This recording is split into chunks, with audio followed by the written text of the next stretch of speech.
You know that feeling when you think you know something, but in a single moment, you realize you really don't? Here, let me show you. Okay, come on, Super Sleuth, please, please, please. No! Oh my god, I'm off by like 2 tiny little things. This is the very end of The Colonel's Bequest. It's a mystery adventure game from 1989. What you just saw was the Sleuth-o-Meter. It's a measure of how much you found in the game, how good a detective you are. And in The Colonel's Bequest, there are secrets. Many, many secrets. Even veteran players are unlikely to know everything. But tonight, I want to pull back the curtain, dive deep into the game's hidden details, and show you how it really works. Because the mystery of The Colonel's Bequest doesn't end with figuring out who done it and why. That's just where it begins. Of course, the game technically begins, really, with the box. A silhouetted figure in a wheelchair, lightning, and something else more sinister. Inside, we find a map of the Misty Acres plantation, a magnifying glass, and a series of fingerprints. The manual gives us handy character descriptions. I'll be quoting from this directly later on, as well as a design document from the Sierra chest, which I'll link in the description. The game opens with haunting music. It picks a fingerprint at random and asks us to identify it, a clever way to present the copy protection. If you get it wrong, the game tells you that tickets to the performance are sold out. The framing device of the story is that this is an interactive stage play. After choosing the correct fingerprint, the game tells us the curtain is about to go up and to please be seated.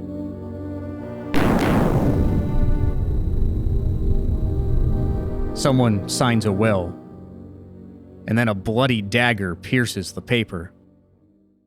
Then we meet the cast of characters as they're paraded on stage. Colonel Henry Dijon is a gruff old man. He's wealthy, eccentric, and reclusive. His name is a reference to Clue's Colonel Mustard. A little note on the pronunciation here. I know it's supposed to be pronounced Henri or something similar, and believe me, I really tried. No, he really didn't. Non, il ne l'a vraiment pas fait. But listening back to what I recorded later, I failed miserably, and I apologize. He lives alone, except for his servants, Celie, Fifi, and Jeeves. Gertrude, or Gertie Dijon, is the widow of the Colonel's younger brother. She has 2 adult children. Rudolph, or Rudy Dijon, has a reputation for gambling and womanizing. He's named and modeled after 1920s actor Rudolph Valentino. Gertie's daughter, Gloria Swansong, is an aspiring actress and named after real-life actress Gloria Swanson. Ethel Prune is the Colonel's younger sister, and you can usually catch her in a rather tipsy state. Ethel's daughter is Lillian Prune, an extroverted and rebellious flapper who drinks, smokes, and dates several young men. Dr. Wilbur C. Fields is the Colonel's longtime personal physician. The name is a reference to comedian and actor W.C. Fields. Clarence Sparrow is the Colonel's attorney, named after the American lawyer Clarence Darrow. We play as Laura Bow, a 20-year-old journalism major at Tulane University in New Orleans. Her name is a play on Clara Bow, the silent film star. Laura isn't a blood relation to any of the other characters, but she attends college with Lillian and considers her a close friend. Lillian has been invited to her rich Uncle Henry's estate for a family reunion. Her uncle lives on a private island in the middle of the bayou. She invites you, Laura, to come along. Since this sounds more fun than staying home and studying for next week's biology test, you readily accept. 2 nights later, Laura and Lillian embark on a boat ride through the bayou. The deathly silence of the swamp is only broken by the shrill cry of a loon. The skiff glides to the island dock where you and Lillian then disembark. You expected a lovely estate set in the privacy of a beautiful bayou island. You didn't expect an old, run-down house and unkempt grounds on a lonely island in the middle of a dark and spooky swamp. Lillian, however, does not seem to share your trepidation. At the front of the house, the door creaks open to reveal a tall, imposing butler. Lillian seems surprised that Jeeves doesn't remember her, and the two are ushered into the dining room, where the other guests are already assembled. During dinner, the old colonel enters the dining room in a wheelchair being pushed by a blonde maid. The reason for this gathering becomes clear. He informs the group that, aside from Laura, everyone at the table will inherit his fortune equally when he passes. If any of them should die before he does, their share will be redistributed equally to the surviving parties. Tired, the colonel leaves the room and the bickering begins. Disgusted by their greediness, Lillian leads you to your shared room. She excuses herself to freshen up and encourages you to explore the estate. And thus, we begin. The game is divided into 8 hours, or 8 acts, and each of these acts is divided into 15-minute increments. The clock isn't real time, however. Time advances when you do things like entering a certain screen. You won't know what the triggers are, and you get no warning about it either. This means you can advance time without having seen everything that you could. You just miss those clues and conversations. This also means that, to progress, you often wander around aimlessly. Depending on your point of view, this is either frustrating or a neat way to add replayability and tension. In either case, the first time you play the game, you're not going to see everything, not by a long shot. So, for the next few minutes, we're going to recreate that experience to help you understand the context of the amazing details I'm going to share later. I'm going to take on the role of someone familiar with adventure games and who enjoys mysteries, but doesn't know much about this game and isn't perhaps the most thorough. This will be abbreviated, of course, but still, from here on out, we're in major spoiler territory. In the adjoining guest room, Ethel sits next to her bed, nursing a drink. You ask her about a few of her family members, and she tells you she wants to speak to Lillian. You tell her that Lillian went to freshen up, and you decide to see what's taking your friend so long. Lillian finishes up, and you wash up too. The journey through the humid swamp took its toll on you. Alright, time to explore. In the Colonel's bedroom, Fifi and the Colonel share a moment you probably weren't intended to see. You talk to Henry Dijon, but he's less than accommodating. As you walk down the hallway, you notice deep scuff marks on the floor near the 2 armoires. Not surprising given the poor state of the house. A grand staircase leads down to the lower level. The faint ticking of a clock echoes through the halls. Downstairs, in the billiard room, you interrupt a conversation between the siblings Gloria and Rudy. You talk to them and learn about Rudy's money problems. Across the hall, in the parlor, Clarence and Gertie hush up when you enter. Questioning Gertie, you learn that Lillian has had some unspecified problems. In the back downstairs hallway, double French doors lead out back.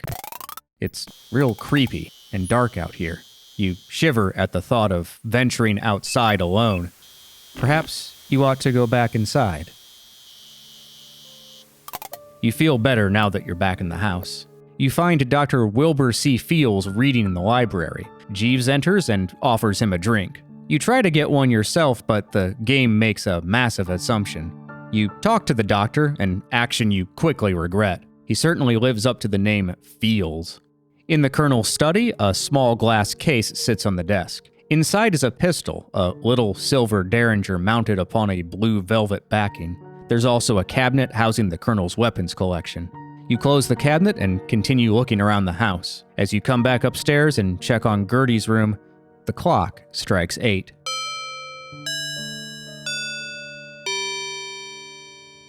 Gertie's fallen asleep, so you let her be. But as you leave, you notice a white handkerchief on the floor. You pick it up, but notice nothing remarkable about it. You enter another guest room and...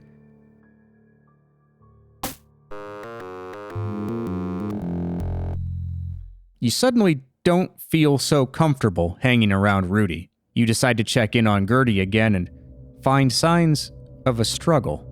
You peer through the open window into the darkness outside. You think you see something, but can't make out any details. From the hallway, you see someone walking outside on the second-story veranda. Quickly now, you head outside to the grounds beneath Gertie's window.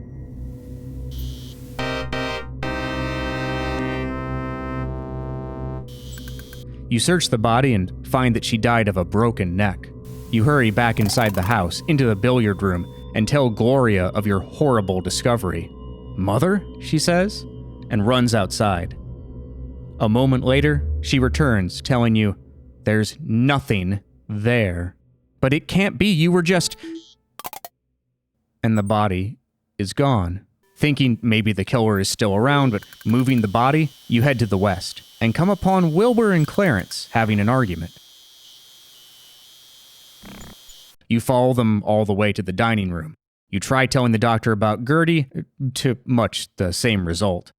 Trying to find someone who will listen, you enter the kitchen. Lillian certainly seems upset about something. Unfortunately, she doesn't believe you about Gertie either. A short while later, you find Gloria and Clarence playing billiards. Frustrated, you can't help but think there must be some way to eavesdrop on all these conversations you keep missing. And that's when you remember the scuff marks near the armoires upstairs. You grab the side of one and pull.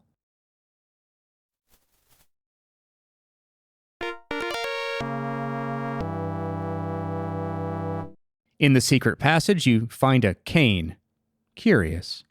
On the wall, there are 2 pictures with holes where the eyes should be. You look at the one to the north, the one facing the colonel's room, and you see...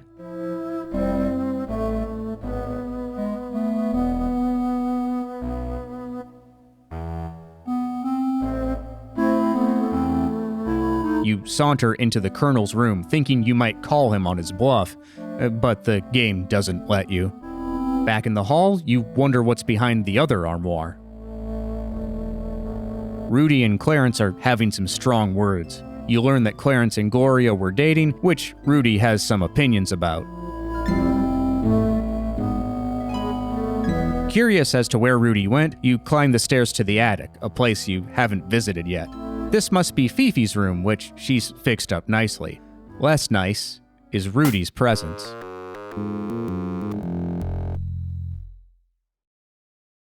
It's been a while since you've been outside, so you venture further and find a ramshackle playhouse. Seeing these long-ago playthings makes you wonder about the children who used to live here. You knock on the door and find Lillian inside the leaky old playhouse.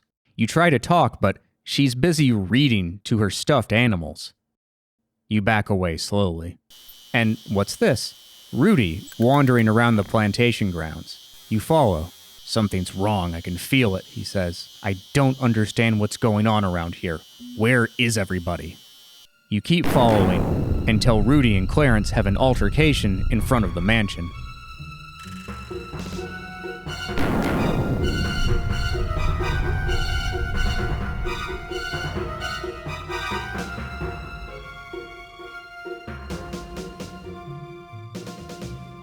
Back in the house, you find Lillian looking in the colonel's weapon cabinet. Huh. In the dining room, Jeeves and Fifi... You wonder what the colonel would say about that. You wander a bit more, then find the colonel and Lillian in conversation. Well, we know what to do about that. Lillian is upset that Henry doesn't care about her the way he used to. After all those years of visiting as a child, she thought she was special to him. But to the colonel, Lillian was just an insecure, whiny kid. She doesn't believe him. You go to the colonel's room thinking that perhaps you can get more information. The colonel is gone, but his wheelchair is still here. In your shared room, Lillian quickly puts something away. You try to talk to her, but she asks for privacy. As you persist, she gets more and more unhinged. "You don't even care what I want. You're no different from everybody else." Good friend that you are, you decide to spy on her. She's writing in a book that she keeps locked in her suitcase. You find Rudy petting the dog on the side of the mansion, and then, when you visit the chapel...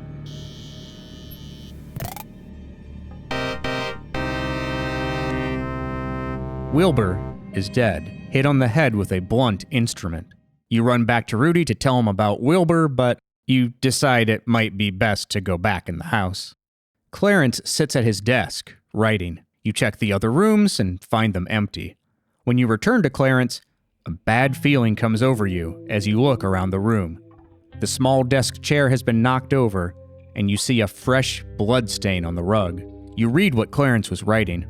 As the evening wears on, I'm feeling more and more alone. The spine-tingling feeling won't leave, and frankly, I'm scared. You check the other rooms again and then realize there's one room you haven't checked yet.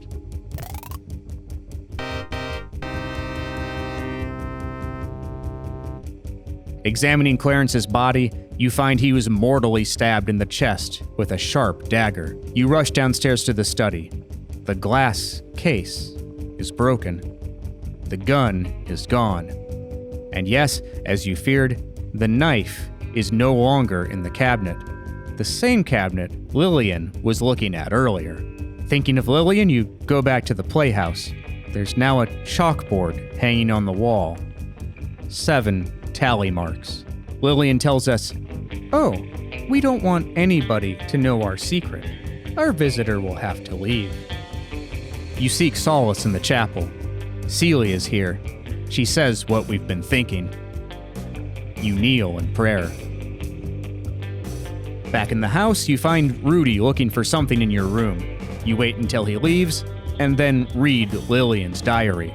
"I thought I was like a daughter to him. They can't get away with it. Between you and me, diary, you know they have to go because of what they all did to me. I know they were all in it together to have me put away in the nut house." At the front of the house, Beauregard, the colonel's dog, seems agitated about something. There's a note on the door. "Meet me in the hedge garden."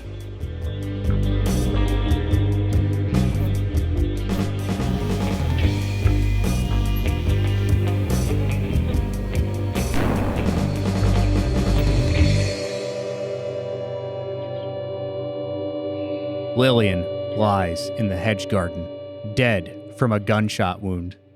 For some reason, she's dressed in an old army officer's cape, hat, gloves, and boots. Searching Lillian's body, you find a key. The gun from the study and a bullet lie nearby. You pick them up. You load the gun. You feel safer, but not by much. In the house, you hear scuffling from upstairs. No, the scuffling is coming from even further. The attic. You look around Fifi's room. Nothing. The noise is coming from behind the locked door. Thinking quickly, you try the key that you found on Lillian, and it fits. Colonel DeJean and Rudy are in the midst of a fierce struggle. You need to act, so you type shoot, and then hesitate. The Colonel's been acting odd all night, acting very defensive and secretive. Rudy had been getting into fights, making enemies, and acting equally suspicious. And then those money troubles. You make your choice, and shoot Rudy.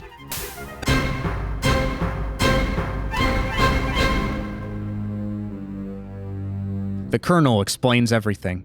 Lillian, out of a crazy jealousy, was killing everyone she thought had gotten between them. She attacked Rudy with the Derringer, but he got the gun away and killed her in self-defense. Everyone else was dead, and Rudy knew he could pin everything on Lillian. He tried to kill the Colonel with a hypodermic needle so he could get the inheritance money. The next morning, the police arrive and arrest Rudy, who was only injured by your attack. You did it. You solved the case. The game ends. And then...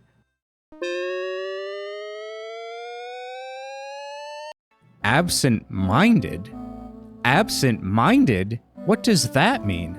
Your heart sinks as you flip through the notebook and review your notes. Incomplete. Incomplete. Incomplete. And you realize you aren't nearly the detective you thought you were. What happened? For the rest of our time together, however short it may be, we'll explore the details that really make this game amazing. I'm interested in the things that you wouldn't know by watching a Let's Play or following a walkthrough. For that reason, there are some story-related facts and puzzle solutions I'll be skipping. We'll start with things that some players probably know and gradually make our way down to more esoteric territory, a sort of Colonel's Bequest iceberg, Bayou, whatever. And eventually, we'll discover what's really going on with that Sleuth-o-Meter. The Colonel's Bequest is obviously a parser-driven game. What some people don't know is that you can right-click on objects to get a description of them. There are also shortcuts for commands that many Let's Players don't use. Control-A for Ask About, Control-T for Tell About, and so on. In keeping with the theater theme, pressing Ctrl-P or typing pause will bring up an intermission text box. It's kind of redundant because starting to type will pause the game anyway, but it's a nice touch. Speaking of, let's talk about a number of things that make the game world feel more real and lived in. You may have noticed the Colonel's elevator on several screens. You can ride it yourself if you manage to find the key. Simply typing up and down will operate the elevator, so you'd be forgiven for missing that you can type look controls. Many people have no idea this screen exists, and I think it's one of the nicest looking ones in the game. Now, if we walk just a few rooms south of the elevator on the ground floor, there's a billiards room. If you're familiar with billiards, you might notice something wrong. There are 2 red balls, when there should only be 1 red ball. This seems like a mistake, until the end of Act 2, when Clarence and Gloria start playing. If you leave and come back, Clarence will say, "I wish we had the other cue ball." They can't find the ball they need, so they resort to using what they have. It turns what looks like a mistake into a detail about the untidy and worn-down state of the house. At certain points in the game, some of the characters will walk in a loop around the island. Rudy, Clarence, and Ethel are the most obvious. If it wasn't clear that Ethel was a drunk by now,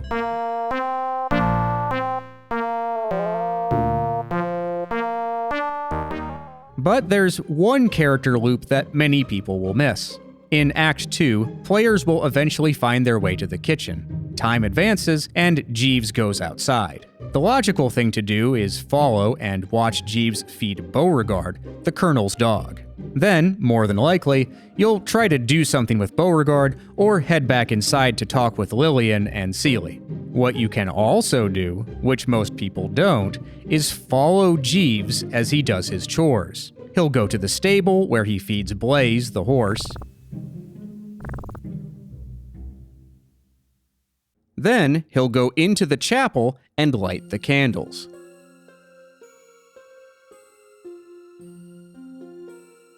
Now, this is a little buggy, though the intention is clear from the code. The candles don't actually light up until the next act. However, this has been fixed in ScumVM, a program that lets you run classic adventure games on modern hardware. Keep following, and he'll retire to his room in the cellar. I love that they bothered to program this. Speaking of Jeeves, there's something else that many people probably haven't seen.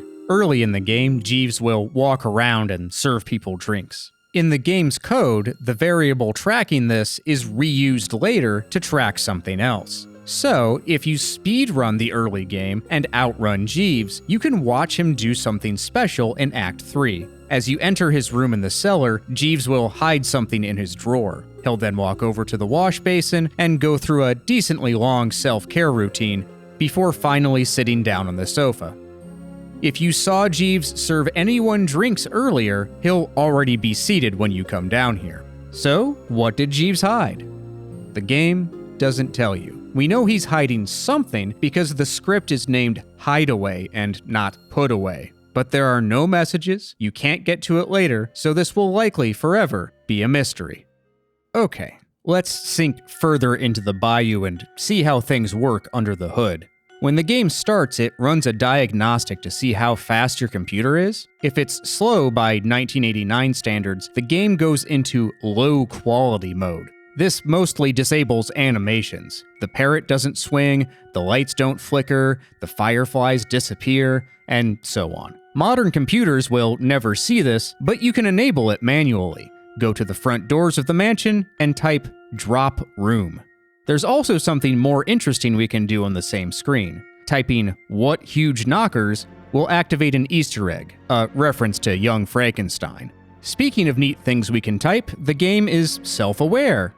Kind of. Ask the game who programmed it, and it'll tell you. Chris Hoyt and Chris Iden. The game also knows who drew it, who wrote the music, and finally, who is the Stump Lord. It's Bob Ballou, a Sierra employee with various roles over the years.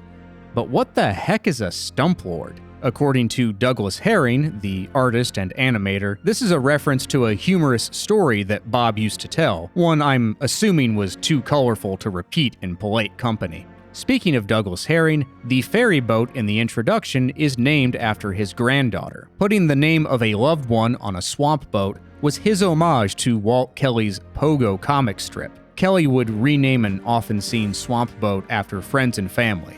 As long as we're talking about Douglas Herring, I always thought the art in this game was amazing, especially for 16-color EGA. I wanted to explain what makes it so special and spooky, but I don't have an art background. So I spoke with someone who does. Hi, I'm Julia Minamata. I am the game developer behind The Crimson Diamond, which is sort of a mystery point-and-click graphical adventure. It's not really point-and-click. It's mostly parser and like keyboard-based, but you can point and click somewhat. So I think that means it belongs to the point-and-click genre. Aesthetically, yes. When I was creating The Crimson Diamond, first thing I thought of was my favorite pixel art game. Favorite game in EGA was The Colonel's Bequest. That was incredibly inspirational to me, and it taught me a lot. I went and looked at all the rooms and saw, okay, how is he handling light and shadow and all the rest of it. And to me, it was the best looking EGA adventure game. I actually got to meet Doug Herring at a party at PAX West. And I got to ask him a few things, and I got to show him The Crimson Diamond, which is incredible of an experience. And he's, he looked at the artwork and he said, for a second he thought maybe he had done this artwork, but just something he couldn't remember. And that was the highest compliment I could have received on the art. That's really sweet. It was so sweet. And he also mentioned that The Colonel's Bequest it's the one where he really put his stamp on. What Roberta Williams used to do for a background, she would sketch out the basics of what she wanted that background to be, and then she'd give it to an artist to flesh that background out. But with Colonel's Bequest, she kind of just gave floor plans of plantation houses and reference photos and told Douglas and I think that Jerry Moore, who was the other artist on it, to just do whatever. And what that ended up doing, I think, is ended up giving the backgrounds in The Colonel's Bequest a better compositional sense. Because when you start from a sketch that someone who might not necessarily be that visually inclined, you already are getting pigeonholed into a particular composition.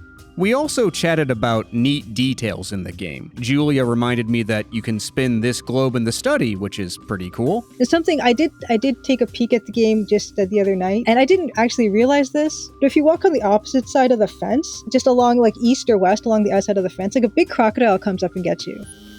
I did not realize, I just learned that last night, which is I can't believe there's still stuff I'm learning about this game. So how does The Colonel's Bequest get that spooky look? What's really interesting about the art in The Colonel's Bequest is there is a lot of dithering. So if you go to any outside area, even particularly maybe by the carriage house or something like that, and you just stop and you just look at all the dithering, most of everything is dithered in some way, but you can't really tell because it's really well done and well controlled. Where you get this amazing sense of the time of day, or the gloominess, or it's just before a storm, just the way that the shadows overlay onto the path, that the color changes from when it's on grass to on the path, and the way that the color of the trees and everything, it really sets a tone that is kind of spooky and not something that you would think could be achieved if you just looked at the color palette, just the 16 colors. You think, well, how is this is like magic. I think sometimes when people do pixel art, there is a tendency to want to outline everything. So, you draw with one color, you fill in with another color. He doesn't do that. And it's you can really tell in the bedrooms with the brass headstand. So you can see the way it's lit, but it's not all outlined in one color. And he's not afraid to let stuff kind of fall into something that's not detailed. And so what you get is something much more natural. So it's not perfectly clean looking either. It's a dingy place, and he makes it look dingy. And he somehow is able to do that, at 320 by 200 pixels with these 16 colors. All of these, it's the really little things that just add up to that really important feeling for adventure game people. And that's the stuff I really respond to as well. Thanks, Julia. You can play the demo for The Crimson Diamond on Steam right now. Julia also streams regularly on Twitch, and you can find that link in the description. Okay, a few minutes ago we mentioned the Young Frankenstein Easter egg. So let's pick up there with some other Easter eggs, many of which come from the website The Sierra Chest. The Colonel's Bequest has a few callbacks to other Sierra games. If you use the toilet, the game closes the door and makes a Leisure Suit Larry reference. You can even do this when a dead Clarence is in the bathtub, which is super disturbing. In the stable, type bridle horse to get a King's Quest IV reference, and talk to the chickens for a King's Quest III reference. Talking to the frog at the dock will give you a similar message. There's a bell that you need to ring with a cane. I mean, technically you don't need to, but it's part of a puzzle and whatever. You can ring a bell with a cane. The bell falls down, and if you're standing directly under it, but there's a 5% chance that this will happen.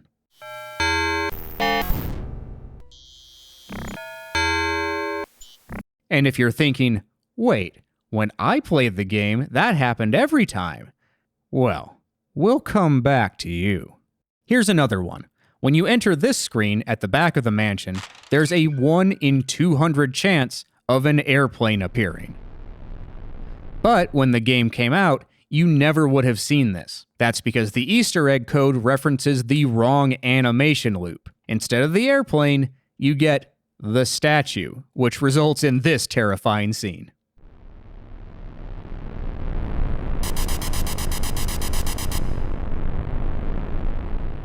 This bug was fixed in the Atari ST and Amiga versions that were released the following year. Much later, the DOS version was fixed in ScumVM. Finally, if you take a shower, the game recreates the infamous scene from Psycho.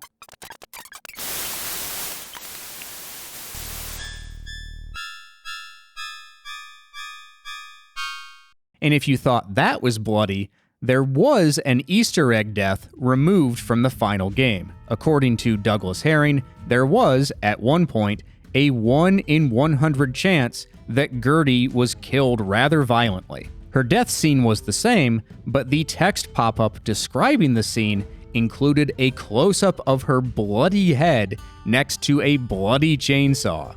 I can confirm that, unfortunately, there's nothing like this in the final game's assets.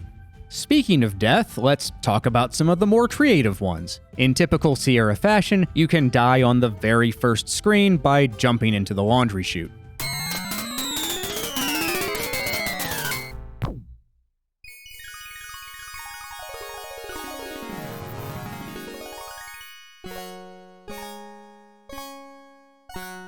You can use an oil can on this suit of rusty armor.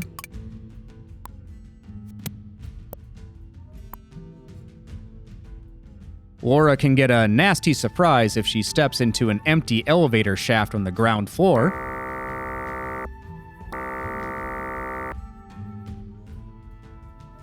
Some of the scariest deaths occur in the game's hidden passages. If you go far enough into them, there's a chance of this happening. The game's murderer can also appear when you open this closet. This death can only happen in Act 2 through Act 7, because in Act 8 the killer is dead, and it has a 24% chance of happening. There's a similar death in the attic, but we'll get to that in a moment. In the upstairs hallway, there's a chandelier that can jiggle. This is a bit of a hint to be careful because this can happen. I used to think that these two things were related, like if the chandelier's rockin', don't go a-walkin'. But that's not the way it works at all. You have to be moving down, not up, not left, not right, not diagonal, but down. And if you step on this little area of pixels, you'll activate the death. The chandelier, on the other hand, is random. Every 5 seconds, there's a 10% chance of it shaking. And if you're sitting there thinking, but the chandelier was always shaking for me, we'll come back to you. Despite all the ways it can kill you, the game does go easy on you sometimes. In our example playthrough, there were 2 passageways we missed: behind the mirror and behind the clock. If you get to Act 3 without discovering any of the secret passageways, the clock will be automatically propped open as if someone else was using it, but didn't close it all the way. And at the end of the game, if you don't pick up the skeleton key from Lillian's body, the attic door will already be unlocked and open when you investigate the scuffle. If you had any doubts about who the murderer really was, here's something to consider. Throughout the game, there's a random chance for a shadowy figure to appear in the windows. This figure is indicated to be the murderer and is wearing the Colonel's old clothes. There's code to make sure that the shadowy figure never appears while Lillian is in the room. Speaking of the Colonel's clothes, here's another neat detail. If you go to the attic, there's a trunk containing those clothes. As the game goes on, the description of the clothes changes. First, they seem normal. Then, the clothes are muddy and bloody. Further, this screen does something to prevent a paradox. Remember the death I mentioned up here?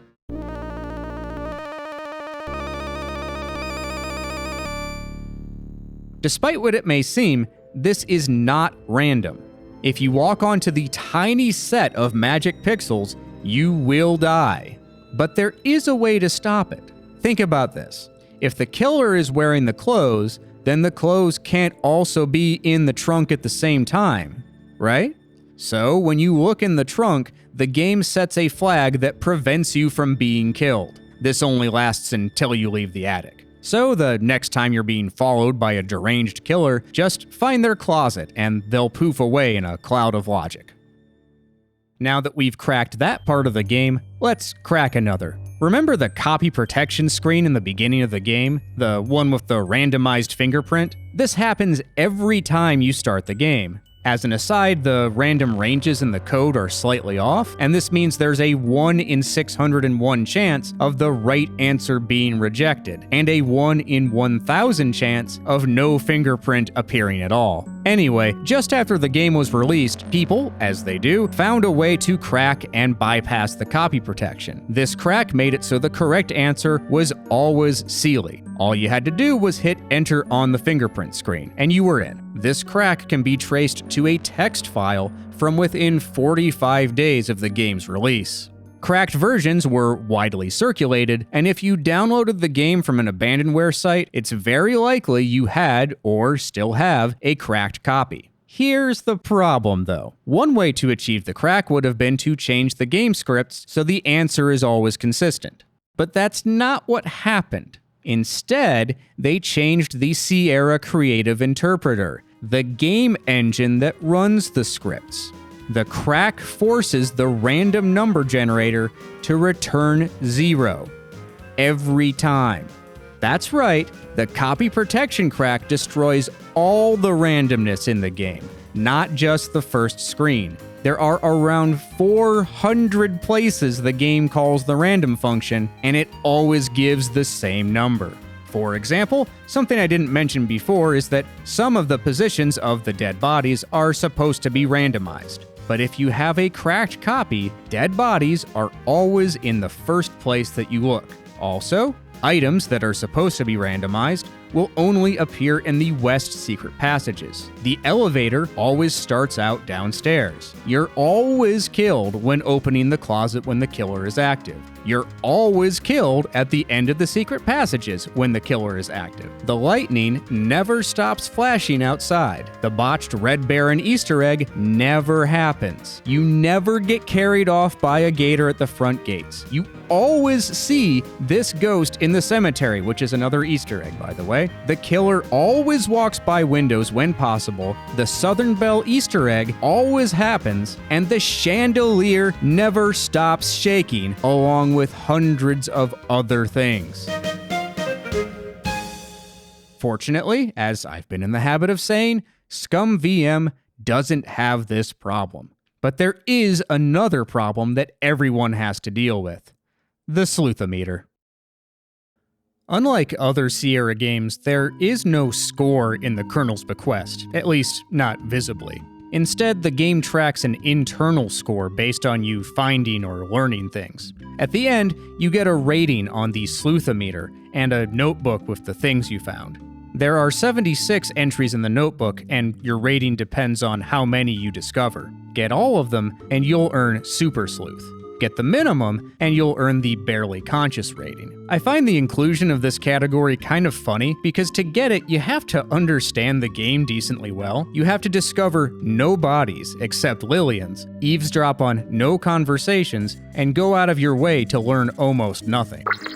Okay, so that's not entirely true. At the time, I was thinking of getting the minimum number of notebook entries, but technically you have a bit more leeway than that if we're talking about the category as a whole. You can route it so that you see a few of the conversations or see a body, maybe two, and squeak under the line. But it's still true that you're not going to see a lot, and you do have to be careful to avoid discovering too much. But what about the other end of the meter, that elusive super sleuth rating? This one is really hard to get on your own. Even if you follow a guide, many players get to the last screen only to find they're missing a few entries. The official hint book isn't much help. It tells you there's a section at the end of the book that will assist you, but that's more of an assortment of neat details, and many of those aren't required. Out of the 33 things it mentions, 9 of them have nothing to do with your ranking at all, and the rest of the list isn't even close to complete. There are copious guides on how to achieve this elusive ranking, but the details are often different or conflicting. So, a few years ago, someone decided to figure it out once and for all. Sleuthbox is a Scum VM developer and an expert in SCI code, which is the scripting language used for the kernel's Bequest. He's the one who implemented many of the bug fixes I've been mentioning. Sleuthbox is also the one who discovered and documented the origins of the copy protection crack. He dove into the code and documented exactly how to earn Super Sleuth. So, start the fire, get comfy in your armchairs, and let's go super sleuthing. The gameplay focuses largely on dialogue. You can ask every character about every other character. You can ask characters about every item in your inventory. The game has special logic for when you ask about a character who's already present in the room with you. Interrogating is so essential, there's even an Ask About shortcut. So, you would think that earning Super Sleuth requires talking to everyone about everything. But, would it surprise you that to get Super Sleuth, you only have to ask one question to one person? It's true, the only entry that requires asking a question is learning about Rudy's gambling habits. You can ask any of 5 different people about it, though one of those is a bug, but you only need to ask one of them once. It is possible, but not required, to get other notebook entries by asking questions, but even if you add up the optional ones, only 4 entries are even possible to get by talking to someone. Now, if you want to be pedantic, there are a couple that sort of involve conversation. When you pick up the box of crackers, you type "get crackers," and the game tells you that you ask for them, and Jeeves nods in agreement. But I, the player, didn't tell Laura to say anything, and Jeeves didn't say anything back, so I don't think that counts. Of course, I recommend talking to everyone because you miss out on a heck of a lot of story otherwise. But if you've played the game before, and you just want to get Super Sleuth, you can safely channel the introvert that you are and keep your mouth mostly shut. Moving on, many of the notebook entries are straightforward, but a few have some funny quirks. For example, one of the categories is objects used more than once, and one of those items is the box of crackers. Like I said, you get the crackers from Jeeves. I like how the game tells you Jeeves nods when it certainly looks like he's asleep. Anyway, there's a squawky parrot in the parlor. The box has 7 crackers, and the parrot gives you a clue each time you feed it. There are 7 different clues, one for each act except the first one because you can't get the crackers until Act 2. 7 crackers, 7 clues, 7 acts. It seems obvious what we need to do, right? Well, feeding Polly a cracker every act will get you the notebook entry, but there's a simpler way. See, the category is objects used more than once, and let me check my math here. Yes, more than one is, at minimum, 2. So you only need to feed the parrot 2 crackers to get your Super Sleuth credit. You can even feed it one right after the other in the same act. But there's more.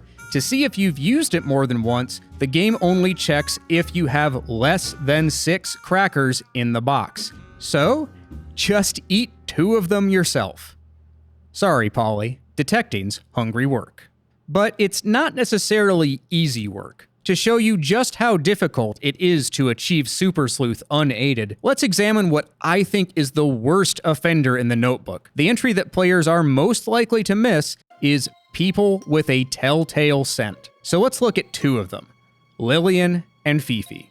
To get these, you have to smell Fifi's perfume, smell Lillian's perfume, and smell perfume in the secret passage in Act 5. Seems simple, right? But this turns out to be the most convoluted mess in the entire Super Sleuth saga. There's a smell command in the game. One of the Sleuth-o-Meter hints is, what is your nose telling you about the crime site? Despite this, you never have to use the smell command. It's not required, it doesn't count towards Super Sleuthdom, and it actually gives you wrong information. Let's start with Fifi. To smell Fifi's perfume, you just have to be present in her room either time she's at her mirror. As an aside, here's something else you may not know. When Fifi changes, if you act fast, you can type open door to see her in her unmentionables. Anyway, back to the perfume and smelling it in the secret passage. In Act 5, Lillian and the Colonel have a conversation in his room. To smell the perfume, you must either enter a secret passage after Lillian has left the Colonel's room, or already be in the passage when the conversation timer expires and Lillian leaves. You'll automatically get a message saying you smell perfume. That's all that you need. If you type smell, the game repeats that last message. And if you type smell before the perfume is there, it'll just say sniff sniff. At least, that's what it's supposed to do. But someone at Sierra coded it backwards. If you type smell when the perfume is there, the game says sniff sniff. And if you smell before the perfume is there, the game says that you smell it even though you don't. So you can see why some people thought they had this one figured out, only to have the almighty notebook disappoint them in the end. But it gets even more complicated. There's still the business of smelling Lillian's perfume. Nearly all the walkthroughs and the Let's Plays will tell you the same thing.